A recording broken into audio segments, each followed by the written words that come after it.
Hello everyone, welcome back again. In today's session, with one of the topper of RBI Grade B 2024, today we have with us Nissan, who has recently cleared the exam. Do you know one of the finest thing about Nissan? That he fits in my kind of strategy. And what is that strategy? That he was not relying too much on interview score. He scored 15 marks above the cutoff in phase 2 exam. The cutoff was 173 marks point something, and he scored 188 point something. So that's the gap of 15 marks, where you don't have to rely too much on interview score. Like even if you are scoring around 40 marks, still you would be able to clear the exam. So that's why I wanted to interview Nishant and wanted to learn how did he manage to do that. Second most important thing about him, he scored 33 point something marks in ESI objective. Do you know how awesome that is? Because most people score 20 marks, 25 marks, 26 marks, and even reaching 30 itself is a big thing in ESI objective. And he managed to do that. Not only managed to cross 30, but he managed 33.5 marks. Okay. Another most important thing is that I also wanted to know that this was his third attempt, okay, and the first interview, and he managed to get the final selection very first time he attempted the interview. So we would be learning all such things. How did he manage to do that, and how was the experience? कैसे तैयारी की, सब कुछ हम लोग समझेंगे. So let's get started and start asking some questions to Nishant. तो निशांत, सबसे पहले welcome back to this welcome to this session. Thank you sir. Okay, मेरा पहला क्वेश्चन है, let's start from the ESI itself कि how did you manage that much score in ESI. Sir मेरा ESI में सबको प्रॉब्लम ये रहता है कि फैक्ट्स याद नहीं रहते लोगों को। तो मैंने लास्ट ईयर ट्राई किया था ईएसआई में नोट्स बनाकर याद करने का, बट वो मेरे लिए काम किया नहीं। क्योंकि नोट्स हम लोग लिख लेते हैं, बट वो बाद में रिवाइज करना फिर एक वो अलग झंझट हो जाता है। तो मुझे बाद में एक सॉफ्टवेयर के बारे में पता चला जिसका नाम है एंकी। ये फ्लैश कार्ड्स का सॉफ्टवेयर है। एंकी. तो मैंने एंकी, ए एन के, ANKI। ANKI. हाँ। ओके. तो ये फ्री सॉफ्टवेयर है और इसमें आप फ्लैश कार्ड्स बना सकते हैं। तो मैंने पूरा मेरा जितने भी नोट्स हैं, ईएसआई का, फाइनेंस का, मैनेजमेंट का, पीआईबी का, करंट अफेयर्स का, सारे मैंने फ्लैश कार्ड्स बना दिए।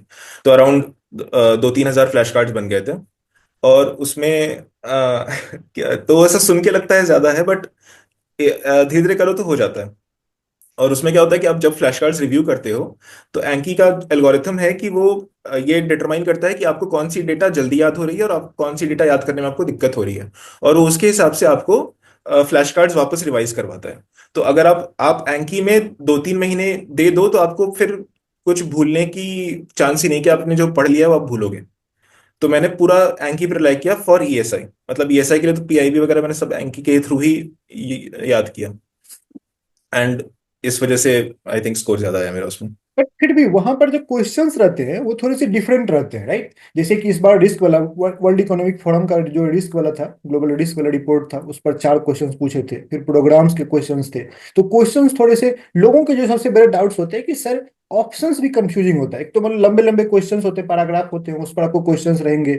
और उसके बाद फिर जो क्वेश्चंस पूछा है उसके ऑप्शंस काफी कंफ्यूजिंग होते हैं. तो many times people make mistake in that thing, even they have read, वो वहां पर उस चीज को नहीं कर पाते. तो या मेरे से कई बार ये पूछते कि सर इतना डेप्थ में क्वेश्चन था कि मैं वहां तक पहुंच ही नहीं पाया. राइट? तो वो चीजों को आप कैसे टैकल करते हो? उसमें क्या है सर कि प्रीवियस ईयर पेपर्स देखे मैंने, और उसमें देखा कि ईएसआई में किस तरह के क्वेश्चंस पूछ रहे हैं। तो प्रीवियस ईयर में गवर्नमेंट स्कीम्स का, रिपोर्ट्स का, इस तरह के क्वेश्चंस आते ही हैं। उसमें रैंक पूछ लेंगे या किसने रिपोर्ट रिलीज की है वो पूछ लेंगे। तो मैंने एक तरफ ये सारी चीजें नोट डाउन कर ली कि अगर रिपोर्ट है तो रिपोर्ट्स में से ये चीजें पूछ रहे हैं, गवर्नमेंट स्कीम्स है तो उसमें से ये सब चीजें पूछ रहे हैं। और जब भी कोई नई न्यूज आती थी, पीआईबी में कोई रिपोर्ट रिलीज हुई, तो उसकी वो चीजें तो मैं याद कर ही लेता था जो जो मैंने जो पहले पूछी गई हैं। प्लस मैं उसको इस तरह से भी तैयार करता था क्योंकि लास्ट ईयर रिपोर्ट्स पूछी गई थी डिस्क्रिप्टिव में। हम्म. तो अगर मुझे डिस्क्रिप्टिव लिखना पड़े तो मुझे इतना बेसिक पता होना चाहिए कि उसमें क्या क्या है लिखने भर का। तो उससे क्या होता है कि आइडिया लग जाता है कि रिपोर्ट में क्या है, और फैक्ट्स थोड़े बहुत याद रहते हैं। तो अगर क्वेश्चन आता भी है जो थोड़ा कंफ्यूजिंग होगा, तो आप एलिमिनेट करके ऑप्शंस को आंसर कर सकते हो। हाँ, पूरा फैक्चुअल है, पूरा फैक्ट्स का अगर आपको पता है, थोड़ा बहुत एलिमिनेशन तो वर्क करता है. ओके. तो चलिए अब शुरू से स्टार्ट करते हैं. ये तो ईएसआई का था क्योंकि ये चीज आप हम होता है. Let's start from the beginning की आपने फेज 2 का प्रिपरेशन कहाँ से स्टार्ट किया, कैसे स्टार्ट किया, क्या स्ट्रेटेजी थी, वो पूरा का पूरा आप मुझे बताओ. सर लास्ट ईयर मैंने जब दिया था तो उसमें मेरा ईएसआई में बहुत कम मार्क्स थे। 2023 और वाले मतलब एग्जाम? 2023 में मेरे, हाँ, मेरे ईएसआई में बहुत कम मार्क्स थे और मेरा सिलेक्शन ईएसआई की वजह से ही नहीं हुआ था। बाकी मेरा एफएम में और इंग्लिश में ठीक मार्क्स थे। तो मैंने फिर इस बार प्रिपरेशन जनवरी से स्टार्ट कर दिया था। तो मैंने जनवरी में ही फाइनेंस का खत्म कर दिया था और फरवरी मार्च तक मैंने मैनेजमेंट और इकोनॉमिक्स का स्टैटिक खत्म कर दिया था। और साथ ही साथ में पीआईबी के नोट्स और फ्लैश कार्ड्स बनाने शुरू कर दिए थे। और मैंने जनवरी से रिवाइज करना शुरू कर दिया था, जो जो भी फ्लैश कार्ड्स बना रहा था। तो मेरा रूटीन ये रहता था कि शाम को प्रीवियस डे की जो भी न्यूज़ होती थी उसके फ्लैश कार्ड बनाता था। अगले दिन सुबह उठ के 2-3 घंटे में वो सारे फ्लैश कार्ड्स रिवाइज करता था। और ऐसे करते करते मेरा मार्च तक स्टैटिक कंप्लीट हो गया था। तो उसके बाद मैं मॉक्स लगा सकता था स्टैटिक पार्ट वाले। और बाकी रही जनरल अवेयरनेस की बात, पीआईबी की बात, वो फिर मैंने जैसे जैसे समय आगे बढ़ा, जब जब 2-3 महीने रह गए थे एग्जाम में लगभग, तब मैंने मॉक्स लगाने शुरू किए ताकि मैं लेटेस्ट न्यूज़ के बारे में मुझे पता रहे कि मुझे क्या आता है क्या नहीं आता है।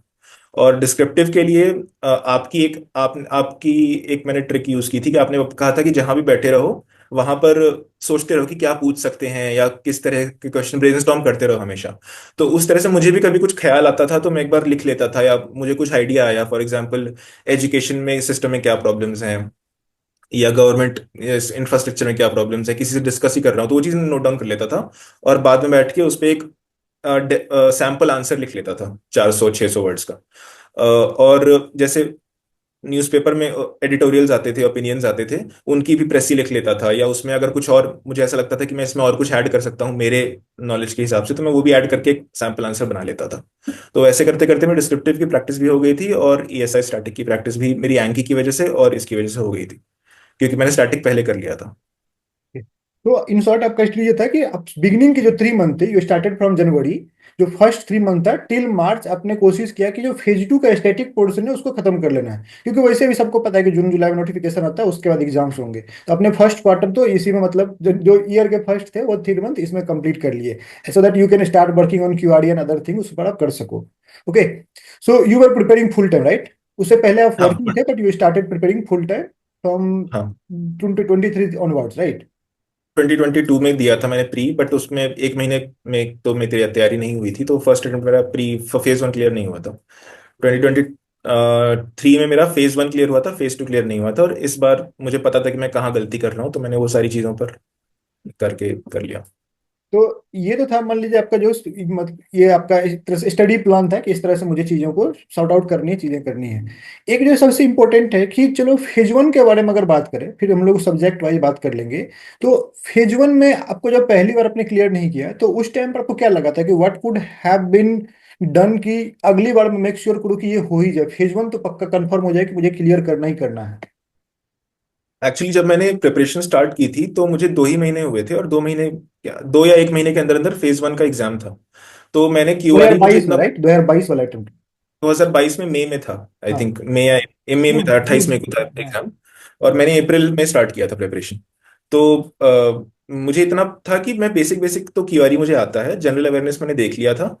बट मुझे ये आइडिया, मैंने मॉक्स ज्यादा दिए नहीं थे, तो मुझे टाइमिंग सेट करने का आइडिया नहीं था कि इतने टाइम में ये सेक्शन कंप्लीट कर लूँ, इतने टाइम में ये कर लूँ। तो वहां पर मेरा कुछ रीजनिंग या क्वांट्स में मेरे स्कोर कुछ कम रह गया था, तो इस वजह से मेरा प्री क्लियर नहीं हुआ था। फिर मैंने मॉक्स देना स्टार्ट किया और मैंने 2-3 एग्जाम्स और दिए, जिसकी वजह से मेरा प्री का एक एक दो तीन एकदम टाइमिंग सेट। बैंकिंग के, बैंक पीओ के, राइट? नहीं, सेबी का, नाबार्ड का, ओके, हाँ। तरह से। तो क्योंकि बैंक पीओ का बहुत सिंपल होता है, तो आप उस वाली चीज को आरबीआई पे मैप नहीं कर सकते हो।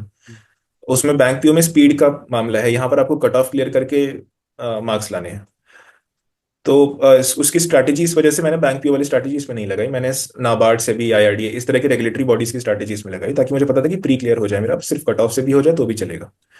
और अगले साल फिर मैंने, मेरा फेज 1 क्लियर हो गया। फेज 2 में मेरी डिस्क्रिप्टिव की तैयारी अच्छी नहीं थी सेकेंड अटेम्प्ट में। और ईएसआई में भी मैंने ज्यादा अच्छे जनरल अवेयरनेस पे ज्यादा फोकस नहीं कर पाया था मैं। तो इस वजह से फेज 2 में मेरा लास्ट ईयर नहीं हो पाया था। इस बार मेरा ये था कि भाई ईएसआई में प्रॉब्लम है, ईएसआई तो करना कैसे भी है। करके अच्छे से करना है। हम्म। तो फिर वो मैं जनवरी से स्टार्ट कर दिया था मैंने, और उसके बाद फिर हो गया इस बार। और मुझे ये भी पता था कि अगर इंटरव्यू में मैं, भले ही मुझे आता हो, तो मैं कहीं ना कहीं नर्वस हो जाता हूँ। मुझे ये मेरी शॉर्टकमिंग पता थी, तो मेरा प्लान पहले से ये था कि फेज 2 में जितना अच्छे हो सके उतना कर लूंगा, क्योंकि इंटरव्यू पे सब्जेक्टिविटी में मुझे नहीं छोड़ना था चांस को। और ये चीज आपने किया भी। ये आपके स्कोर का होता है कि you have manage to score more than 15 marks. Okay. तो अगर कोई मान लो प्रिपरेशन स्टार्ट कर रहा है आरबीआई के लिए कर रहा है, तो उसके लिए क्या टिप्स है आपके पास, कुछ ऐसा के सजेशंस कि हाँ कैसे कैसे क्या नहीं, क्या रोड मैप आप दे सकते हो आज की डेट में, क्योंकि आपने अब 3 साल तैयारी की, 22 में भी किया, 22 में चलो ठीक है, 23 में आपने मेंस तक पहुंचा, जो कि आपको शॉर्ट कमिंग्स था 22 का, उसको दूर करते आप 23 पहुंचे, 9 24 में आप इंटरव्यू देते हो और ultimately you get the final selection. Okay. और तो ये चीज मुझे बताओ कि अगर कोई स्टूडेंट तैयार करो, उसे क्या रोड मैप आप दे सकते हो अपने अकॉर्डिंग कि हाँ भाई ये करो, मे भी तुम्हारा ये चीज हो जाए, सेट हो जाए कि तुम मैनेज कर लोगे। इसमें वैसे तो ज्यादातर लोगों का खुद के ऊपर डिपेंड करता है, क्योंकि सबका अलग अलग स्ट्रेंथ्स एंड वीकनेसेस होती हैं। जैसे मुझे मेरे क्वांट रीजनिंग इंग्लिश पे ट्रस्ट था, मुझे बस प्रैक्टिस की जरूरत थी।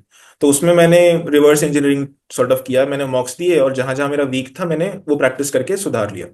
और मैंने कई स्टूडेंट्स को देखा है कि वो फोकस करते हैं, उन लोग की स्ट्रेटेजी बैंक पीओ के जैसी होती है, कि वो दिन भर क्वांट रीजनिंग लगाते रहेंगे और कि इतना स्कोर नहीं आ रहा, उतना स्कोर नहीं आ रहा। बट उनको ये रियलाइज नहीं होता कि आरबीआई में आप उस स्ट्रैटेजी से फेज 1 क्लियर करना मुश्किल होगा, क्योंकि आरबीआई में एक तो क्वेश्चंस भी थोड़े मुश्किल आते हैं, और वहां पर स्पीड का चक्कर नहीं होता, आपके पास कट ऑफ क्लियर करने भर का टाइम रहता है, बट आप कट ऑफ ही क्लियर नहीं कर पाते क्योंकि आपने सिंपल क्वेश्चंस प्रैक्टिस किए हैं। डिफिकल्टी बहुत ज्यादा, तो क्वेश्चंस की डिफिकल्टी ज्यादा होती है।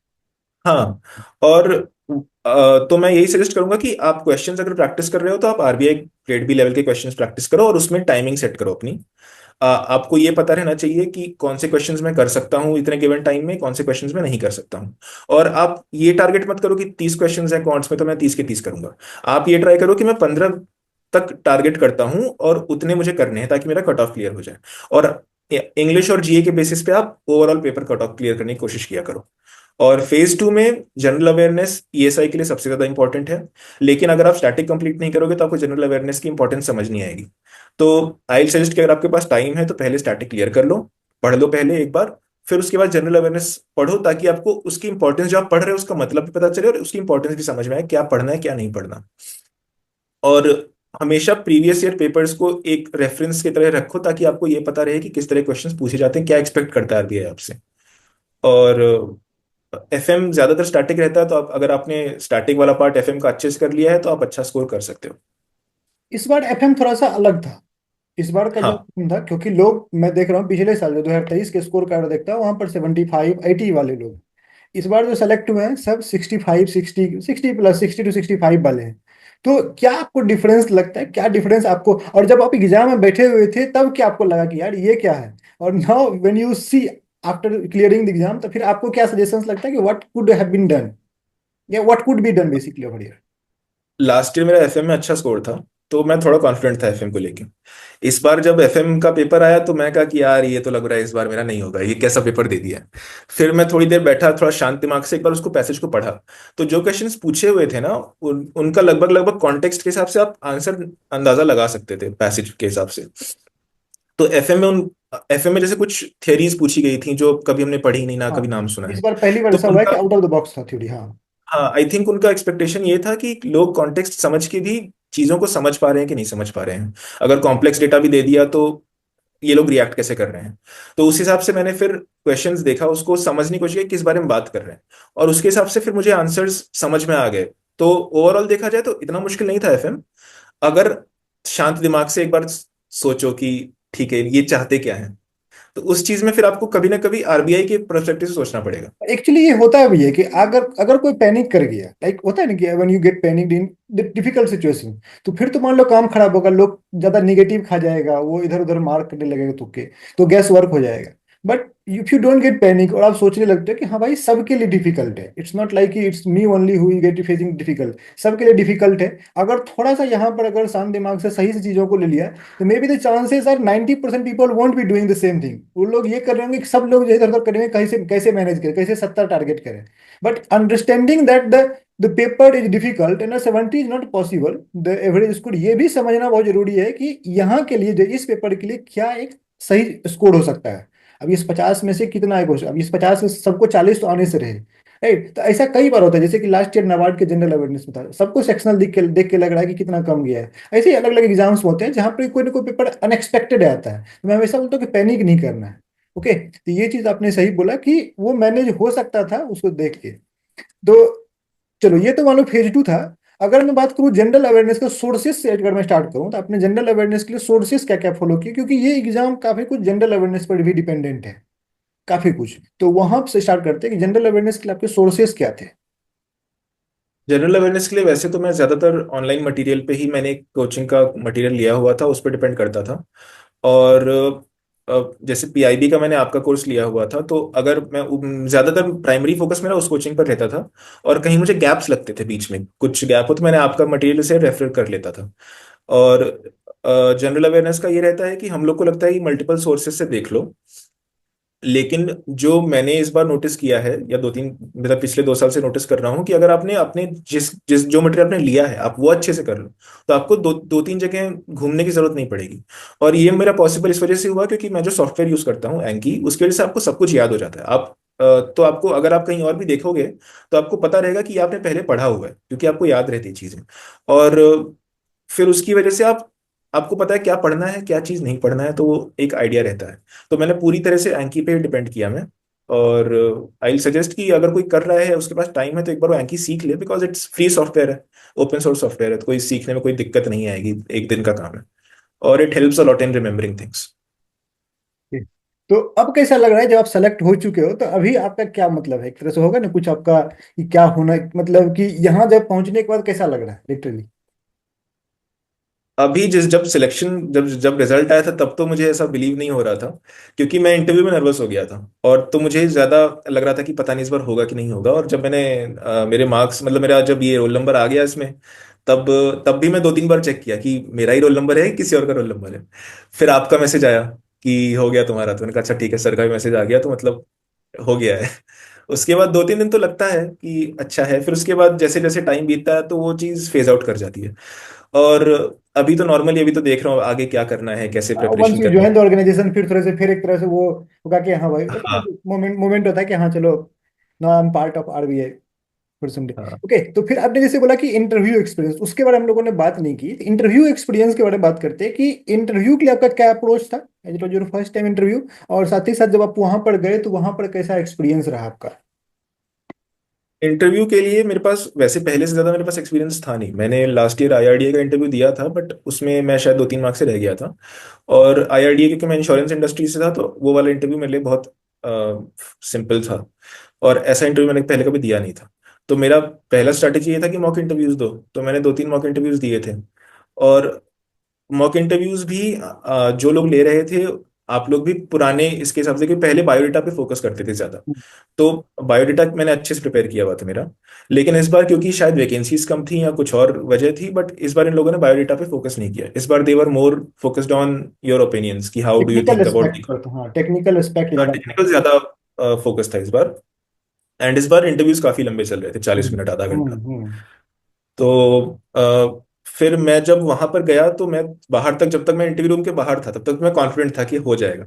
जब मैं अंदर गया और फिर जब वहां पर आप पहुंचते हो तब आपको पता चलता है कि ये चीज तो कोई मेरे लिए प्रिपेयर नहीं कर सकता उसके लिए तो वहां पर आप खुद को जितना शांत रख सकते हो उतना अच्छा है। तो वहां पर मैं थोड़ा नर्वस हो गया था। स्टार्टिंग में 2-3 क्वेश्चन आंसर किए, जहां पर मैं बीच में फंबल हुआ वहां पर मैं थोड़ा नर्वस होने लग गया कि क्या पता क्या सोच रहे हैं ये लोग, क्या नहीं सोच रहे हैं। बट वहां भी मैं जितनी कोशिश कर रहा था खुद को शांत रखने की, उतना मैंने किया। और वहां पर क्या होता है कि लोग अंदर बाहर करते रहते हैं और बहुत डिस्ट्रैक्शंस होती हैं। तो अगर आप कर सकते हो तो ये प्रैक्टिस करो कि डिस्ट्रैक्शंस को अवॉइड करना सीखो। इंटरव्यू दे रहे हो तो फोकस सामने रहना चाहिए। मुझसे गलती क्या हो रही थी कि वो सामने वाले को आंसर दे रहा हूँ तब तक बगल से कोई गया या कुछ आया, तो मेरा ध्यान उधर भी जा रहा था, तो मैं डिस्ट्रैक्ट भी हो रहा था वहां पर। तो वो चीज़ मुझे पता नहीं थी। तो ये चीज़ अगर आपको अवॉइड कर सकते हो तो ये चीज़ अवॉइड करना प्रैक्टिस करो, डिस्ट्रैक्शंस अवॉइड करने का, खुद को काम रखने की प्रैक्टिस करो, and that will help. Questions के जो रेंज होते हैं उसके लिए कैसे रेडी किया जाए, कि जो इस तरह के क्वेश्चन सर पूछे जा रहे थे वो रेंज के लिए फिर आपने, क्योंकि मान लो आपका जब इंटरव्यू उससे पहले थोड़े बहुत तो आइडिया लगे थे कि हाँ भाई किस तरह का पूछ रहे हैं। So how do you approach that thing, कि अब ये जब मुझे आइडिया लग चुका है कि टेक्निकल एस्पेक्ट पर, अगर मान लो मैं बिग फर्स्ट डे नहीं हूँ, तो 3-4 दिन बाद आइडिया जरूर लग जाता है ग्रुप्स वगैरह से कि हाँ किस तरह के पेपर हैं, किस तरह से इस बार बेसिकली अप्रोच किया है इंटरव्यू पैनल का। तो फिर then how do you manage कि आप क्या कर सकते हैं। उसके लिए लेटेस्ट जनरल अवेयरनेस का तो पता रहना चाहिए कि अभी क्या चल रहा है इकोनॉमी में। और जैसे डिस्क्रिप्टिव तक तो हम लोग ये प्रिपेयर कर लेते हैं कि फैक्ट्स फिगर्स याद रखते हैं। वहां पर आपको अपने ओपिनियंस प्रिपेयर करके जाने चाहिए। जैसे अगर कोई नई नई स्कीम आई है या कोई कोई नया इनिशिएटिव लिया गया है तो उससे इकोनॉमी पे क्या फर्क पड़ेगा, ओवरऑल ग्लोबल इकोनॉमी पे क्या फर्क पड़ेगा, वो चीज का एक ओपिनियन रखो। और आपको 2-3 लेयर तक प्रिपेयर करके जाना पड़ेगा कि अगर मैंने ये ओपिनियन दिया और उस पर इन्होंने क्रॉस क्वेश्चन किया तो मैं फिर क्या जवाब दूंगा, या उस पे उन्होंने क्रॉस क्वेश्चन किया तो मैं फिर क्या जवाब दूंगा। तो ऐसे आप एक ब्रांचिंग क्वेश्चंस प्रिपेयर करके जाओ, तो वो आपको हेल्प करेगा। क्योंकि मैंने भी ये चीज की थी, और मैंने स्टार्टिंग में 2-3 जगह पर 2-3 क्वेश्चंस मैंने काफी अच्छे से प्रिपेयर किए थे। और आरबीआई की वेबसाइट हमेशा देख कर जाओ, लेटेस्ट स्पीचेस कौन कौन सी हैं वो देख कर जाओ। आरबीआई की वेबसाइट तो ऐसा रखो कि ये तो पहली चीज है जो मुझे देखनी, लेटेस्ट। उसके बाद फिर इकोनॉमी में क्या क्या चल रहा है वो चीज देख कर जाओ। और 3 चीजें बोलूंगा: आरबीआई की वेबसाइट, इकोनॉमी लेटेस्ट न्यूज, और अपना बायोडाटा। ये चीज प्रिपेयर करो इंटरव्यू के लिए। चलिए, जो आपने मतलब जॉब छोड़ा था, like you were working and then you left the job and then you started preparing, so did you ever feel the pressure कि हाँ भाई, अब तुम, चूंकि मैंने जॉब सोचा उसका भी, और फिर आपने ऑलमोस्ट 2 ईयर का गैप हो चुका था, तो प्रिपरेशन के दौरान what kind of mindset you had कि हाँ भाई, because I had the, now I am creating gap also, और जब 2023 में आपका नहीं हुआ, so what were you thinking for 2024 कि अब अगर नहीं हुआ या ऐसा कुछ होता है क्योंकि एक स्टूडेंट है तो उसका मान लो कई तरह के पर्सपेक्टिव उसके माइंड में चल रहे होते हैं। So what kind of thinking were there, and उसके लिए आपने क्या क्या चीजें सोची हुई थी? जब जॉब मैं कर रहा था तभी मैंने सोचा था कि इसकी प्रिपरेशन करनी है, तो मैंने 2-3 महीने ट्राई किया साथ में पढ़ने का। बट क्योंकि मेरा आईटी बेस्ड जॉब था, तो आईटी में वर्क लाइफ बैलेंस का मेरा कुछ वो नहीं था। मैं कभी रात को आता था, कभी 2-3 दिन मतलब ऑफिस में रहना पड़ता था, उस हिसाब से कुछ भरोसा नहीं था। तो मैंने कहा कि फिर छोड़नी पड़ेगी अगर ये करना है तो उसके बाद छोड़ा मैंने। मैंने पहले से डिसाइड ये किया था कि 2 अटेम्प्ट दूंगा। अगर 2 अटेम्प्ट में नहीं होता है देन आई वापस मैं जॉब दे ले लूंगा कोई। तो लास्ट ईयर के अटेम्प्ट के बाद, लास्ट ईयर में मेरा नहीं हुआ तो मैं काफी डिसअपॉइंटेड था, मतलब काफी परेशान था कि अब मैं क्या करूं। और उसके बाद जब मैंने स्कोर देखा मेरा लास्ट ईयर का, तो आई रियलाइज कि मेरे फाइनेंस मैनेजमेंट में, इंग्लिश में तो अच्छे हैं। उसके बाद मैंने मेरे पेरेंट्स से बात किया, एंड मेरे my parents were always supportive कि तुम लोग, तुम्हारे पास टाइम है अभी, तुम कर सकते हो, हम लोग हैं सपोर्ट करने के लिए, अगर तुम्हें एक और साल ट्राई करना है तो कर लो। But this year was my final attempt कि इस बार नहीं हुआ तो फिर मैं नहीं ही दूंगा। और लास्ट ईयर फिर मैं जब दिसंबर में स्कोर कार्ड आया था, तो मैंने जनवरी से प्रिपरेशन स्टार्ट कर दिया था, और उस हिसाब से माइंडसेट रखा मैंने। और इसलिए मैं यही कहता हूँ कि अगर आपको ऐसा लग रहा है कि आप कर सकते हो, अंदर से श्योर शॉट फीलिंग है कि हाँ मेरे पास एबिलिटी है करने की, तभी करो। या सिर्फ आपको ये है कि जॉब छोड़नी है, कुछ और करना है, उसके लिए फिर मत करो, क्योंकि वो फिर आपका अपना समय भी खराब खराब करोगे, अपना करियर भी खराब करोगे। यस, ये तो बहुत इंपॉर्टेंट है, क्योंकि और दूसरी बात आपने बोली ना कि आपने एक टाइम फ्रेम ले लिया कि चलो ठीक है, अगर छोड़ के हम लेते हैं 2 साल में, मे बी नेक्स्ट कंपनी जो है वो इतना ज्यादा माइंड उसको माइंड नहीं करे। बट क्या होता है ना, कुछ लोग उसको गैप को क्रिएट करते जाते हैं, नहीं एक और अटेम्प्ट, नो मोर, वन मोर अटेम्प्ट, तो उस चक्कर में क्या होता है कि फिर और ज्यादा एक्यूमुलेट होते जाता है वो चीज फिर, और क्योंकि करियर फिर पूरा का पूरा एक तरह से आपका वो हो जाता है negative, there are no assurity कि हाँ भाई यहाँ पर है। Yes, you have done everything, but आपको एक टारगेट जरूर लेना पड़ेगा कि हाँ भाई ये मेरा जो है, मैंने टारगेट लिया हुआ है कि I have done 100%, whatever happens that I would see. Okay. एक और चीज है कि सर, मैं जब जॉब करता था तब मैं भी इंटरव्यूज लेता था, मुझे जो मेरी टीम में लोग चाहिए थे उनके इंटरव्यूज लेता था। तो हम लोग जो जब इंटरव्यूज ले रहे थे ना, हम लोग को गैप से इतना माइंड नहीं होता। अगर बंदा जस्टिफाई कर पा रहा है, उसको पता है क्या काम करना है, तो हम लोग उसको ले लेते थे। लेकिन जब जो इंटरव्यू दे रहा है ना, उसके दिमाग में अगर डाउट हो कि अरे मेरे पास गैप है, ये लोग क्या सोचेंगे, और वो सामने उसको जो इंटरव्यू ले रहा है उसको रिफ्लेक्ट हो जाए, तब वो उसको फिर शक आता है दिमाग में कि ये इसने क्यों छोड़ा था पिछले राउंड। अगर वो बंदा कॉन्फिडेंट है कि हाँ सर मुझे प्रिपरेशन करनी थी, इस वजह से मैंने छोड़ दिया, तो इट्स फाइन। ऐसा मैंने मेरे एक्सपीरियंस में देखा है, ओके, क्योंकि मैं मीन्स इंटरव्यू लेता व्हेन, था, मुझे या पता व्हेन है। यू मतलब आप जब प्रीवियस कंपनी में थे तो वहां पर जब इंटरव्यू देते थे इस तरह का गैप, तो कितने दिन के गैप्स को, चलो इस बारी बात कर लेते हैं, कितने दिन का, कितने ईयर का गैप को आप लोग मैनेज कर सकते हैं अगर मान लो interview, if you are in the previous company, तो कितने दिन तक का, कितने मंथ ईयर का गैप मैनेज हो सकता है? ऐसा मतलब मैं, मेरा ये था रूल कि अगर 2 साल तक का कोई गैप है तो मैं ज्यादा माइंड नहीं करता था। उसके अलावा अगर उससे ज्यादा है तो मैं रीजन पूछता था कि भाई क्या दिक्कत थी, क्यों गैप है। उन्होंने अगर उसका कुछ ठीक ठीक रीजन दे दिया, फिर मैं, अगर उनका गैप ज्यादा है तो मैं टेक्निकल क्वेश्चंस पूछ लेता था फिर, कि अच्छा तुम्हें ये पता है क्या, ये पता है क्या, तो और अगर उन्होंने वो चीज बता दी तो फिर ठीक है, गैप से इतना फर्क नहीं पड़ता, क्योंकि मुझे तो भाई कंपनी में कोई काम करने के लिए चाहिए। तो अगर वो काम करने के काबिल है तो मैं उसको ले लूंगा, फिर मुझे गैप से क्या लेना देना। एक और चीज है, क्योंकि आपने जॉब छोड़ के तैयारी की, राइट? तो क्या इसका इंटरव्यू में उसका निगेटिव पर्सपेक्टिव था, कि जो इंटरव्यूअर ने क्या इससे रिलेटेड आपसे क्वेश्चन पूछा कि why did you leave left your job, अगर आपने उसको कंटिन्यू किया होता then you were more valuable to us, या जो भी है, क्योंकि एक्सपीरियंस कहीं ना कहीं थोड़ा मैटर कर जाता है आरबीआई में, और जब ऑलरेडी काफी लोग एक्सपीरियंस वाले आ रहे हो तो आपको फिर उस तरह से थोड़ा सा होना हो जाता है। तो उसके लिए क्या आपका एक तरह से काउंटर था, अगर उन्होंने पूछा या अगर नहीं पूछा तो क्या आपके दिमाग में क्या? उन्होंने मुझसे पूछा था कि आप 2 साल से प्रिपेयर कर रहे हो, तो मैंने मेरे पास एमबीए की डिग्री भी है, तो उन्होंने कहा कि आप तो आपके पास तो एमबीए की डिग्री भी है, एंड आपको तो फिर आसानी से हो जाना चाहिए था, आपने 2 साल क्यों लिया? तो मैंने यही बोला कि सर, जब मैं जॉब कर रहा था तो मुझे टाइम नहीं मिल रहा था प्रिपेयर करने का, क्योंकि मेरा जॉब का नेचर वैसा था कि मेरा फिक्स टाइम नहीं था।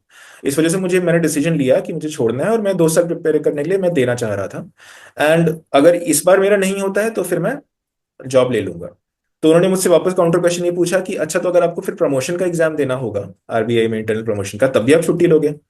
तो फिर मैं कहा कि नहीं सर, ये वाली चीज मैंने प्रिपेयर नहीं की थी। तो मैंने वही जो दिमाग में बोल दिया कि नहीं सर, उस टाइम तो मुझे पता रहेगा ना कि क्या काम करना है, नॉलेज रहेगी मुझे, तब मुझे जरूरत नहीं पड़ेगी। बट यहाँ पर मेरा नॉलेज गैप था, मेरा स्किल्स में गैप था, तो वो कवर करने के लिए मुझे 2 साल का गैप लेना पड़ा। And I think they were satisfied कि हाँ ठीक है, this sounds reasonable. Yes. Okay. Anything that you want to suggest कि इस साल के स्टूडेंट को करना चाहिए, क्योंकि there are lots of noise, काफी कुछ चल रहा है लोगों के दिमाग में, ग्रेड ए ग्रेड बी काफी कुछ चल रहा है। तो आप क्या सजेस्ट करोगे कि हाँ भाई ये करो, वो मत करो जो तुम कर रहे हो, तो या ऐसा कुछ आपके पास होगा, because you may be reading all these things, तो आपके पास अब तो कुछ ना कुछ ओपिनियन होगा कि हाँ भाई now you are the student and तुम्हें ये करना चाहिए। सबसे पहले तो सबके दिमाग में ये रहता है कि भाई नोटिफिकेशन जब आएगा तब देखेंगे, कब आएगा, कौन सा पेपर आएगा। तो यहाँ पर मैं सबको ये बोलता हूँ कि भाई तुम्हारे हाथ में तो नहीं है ना कि पेपर कब आएगा, नोटिफिकेशन कब आएगा। तुम्हारे हाथ में क्या है कि तुम सिर्फ पढ़ाई कर सकते हो। तुम सिर्फ पढ़ाई करो, पेपर की चिंता मत करो, पेपर तो आरबीआई दे देगा जब उसको देना होगा तब। तो तुम प्रिपेयर कर सकते हो। अब इस बार कंफ्यूजन ये है कि ग्रेड ए आएगा, ग्रेड बी आएगा, लेकिन उसमें फाइनेंस मैनेजमेंट टीएसआई तो कॉमन रहेगा। तो उसका तो प्रिपरेशन स्टार्ट कर ही सकते हैं। तो अभी स्टूडेंट्स को क्या फोकस करना चाहिए कि भाई अपना जो तुम्हारे कंट्रोल में है उस चीज को देखो। इधर उधर मत देखो कि ये कह रहे हैं कि ग्रेड ए आएगा, ये कह रहे हैं ग्रेड बी आएगा, तुम आप डिस्ट्रैक्ट होगे, टाइम वेस्ट करोगे। टाइम वेस्ट मत करो। अभी जितना टाइम है उसको यूज करो और प्रिपरेशन अभी से स्टार्ट कर दो। ओके। एनीथिंग, एनीथिंग एल्स जो आपका कुछ एक्सपीरियंस रहा हो इस प्रिपरेशन के दौरान, कि किस तरह से आपने जो किया या कुछ और बेहतर कर सकते थे, कुछ भी लास्ट में?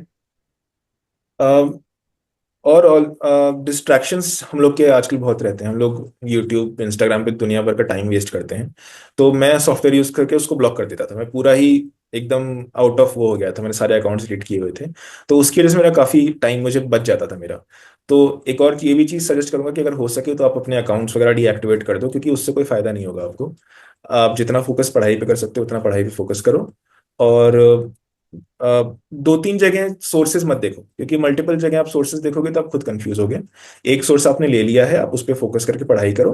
कहीं आपको गैप लग रहा है तो आप एक सोर्स मैक्स टू मैक्स, कहीं जैसे मैंने ब्रजेश सर का लिया था, आप वैसे कर सकते हो। बट उससे ज्यादा मत जाना, क्योंकि फिर आप कंफ्यूज होगे, आपका टाइम वेस्ट होगा। और टाइम यहाँ पर सबसे जरूरी चीज होती है आपके पास, क्योंकि तो अभी अप्रैल हो गया, 2-3 महीने में एग्जाम हो जाएगा। टाइम आपके पास नहीं है, तो इधर उधर घूमोगे तो आपका टाइम वेस्ट होगा। आप अपने चांसेस कम कर रहे हो सिलेक्शन के। All the definitely all these things will, अगर कोई फॉलो कर रहा है, अगर कोई लिटरली फॉलो कर रहा है, तो उसको समझ में अगर उसे आ रही है कि हाँ भाई एक सिलेक्टेड स्टूडेंट ने क्या किया है, what kind of effort is needed, तो वो जरूर इसको फॉलो करेगा। Okay, so thank you very much Nishan, thank you for joining and thank you for sharing all these experiences, specially related to the Anki app जो आपने किया। और देखो हर किसी कोई ना कोई कुछ नया सजेस्ट करता है ना, आई ऑलवेज से कि आज की डेट में टेक्नोलॉजी को यूज करना पड़ेगा, लाइक दिस पर्टिकुलर ऐप और any like the AI apps that are coming. तो वो सारी चीजें अलग लोग मैनेज कर रहे हैं, आप कर रहे हैं, तो कहीं ना कहीं ये आपको अब वैल्यू एडिशन में, क्योंकि 5 साल पहले डिफरेंस नहीं था, ये अब अगर और कोई यूज कर रहे हैं तो आप में कहीं ना कहीं वो एक तरह से अपने गेम को अप ले आ चुका है, वो थोड़ा सा आगे निकल जाएगा। इसलिए you will also have to have some innovative method या इनोवेटिव अप्रोच करना पड़ेगा, ताकि आप भी वो चीज कर सको, और उसको थोड़ा सा मार्जिन, और जैसे मैंने बोला कि 15 मार्क्स का मार्जिन कोई कम मार्जिन नहीं है आरबीआई के फेज 2 में, and you just make sure that कि इंटरव्यू में भी थोड़ा सा ऊपर नीचे जाए, which is not in control of anyone. Okay, but phase 2 आपके कंट्रोल में, फेज 2 तक आपका कंट्रोल रहता है, तो still someone would manage to clear the exam. Okay, और आरबीआई का पार्ट वो बन सकता है, और इतने कम वैकेंसी में वो आरबीआई का पार्ट बन सकता है, तो विच इज अनदर थिंग कि इतने कम वैकेंसी, मान लो ये 2023 में बोले थे तो ठीक था, 2024 में वैकेंसी काफी कम थी, और जनरल कैटेगरी से जब आप इतने कम पर ले लेते हो, इसका मतलब कहीं ना कहीं एफर्ट बहुत ज्यादा लगा था, और उसके लिए काफी कुछ पॉजिटिव होना होता है, काफी कुछ आपको जो है माइंड को काफी स्ट्रांग बनाना होता है। Okay, and I always say to students कि यार learn something positive from someone, और कुछ ऐसा सीखो कि भाई ग्रिट देखो, डिटर्मिनेशन देखो कि किस तरह का उसने शो किया, और देन ही गॉट सेलेक्टेड, ऐसे नहीं मिला है selections. Okay, so thank you very much for joining this session, and thank you for sharing all these experiences once thank you. Again.